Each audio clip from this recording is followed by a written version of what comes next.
Desde 2005, no momento que estava tinha mau manejo financeiro, e Holanda avisa que basta de tanto deve, a introduzir CAF. Eigenlijk a base de lei chama LAFT, dus de Landsverordening Aruba Financieel Toezicht. A commissie, dus a comissão da CAF, dus é um agora instituído para controlar a parte financeira da CAF. E agora que depois de Covid, depois de a FIA, não é gente de 16 milhões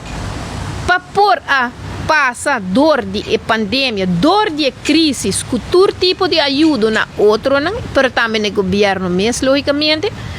a pensa, desculando, a condicionar a parte de fiança, porque não é 16 milhões, não está a jefe, não está a regalo, está uma parte de financiamento no país Aruba, mesmo com outra isla,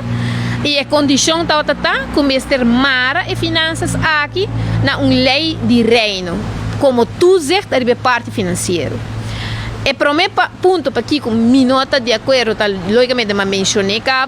não quita a bevoegdheid de nós como parlamento para fazer nosso trabalho de controle também, nas que já por regulamentar e está regulamentar na lei de LAFT,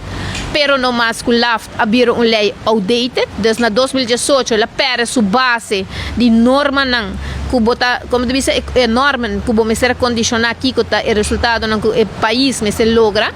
que men eigenlijk por a uma revisão arriba LAFT e aí vou por ancra melhor, porque aí vou ter opção para dar na cabeça também, aí tem diferentes opções que vou por, como disse, matriculas que vou por tomar no momento que o país não está funcionando, não cumpre.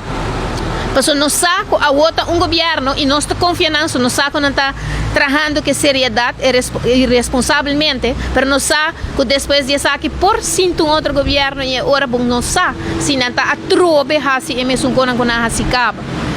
Mas é de dois pontos principais para mim sempre está mirando e débito de Aruba. Nós está over 5 bilhões, indo em direção de 6 bilhões de débito, de qual 1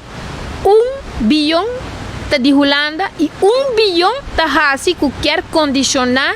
país Aruba inteiro na condiciona que o bisa difícil botar sair back, porque uma vez que vai ter uma lei de reino, motivo não também está que o parlamento de Aruba está passa lei, o parlamento de Holanda está passa lei e dentro do parlamento holandês Aruba não tem representação.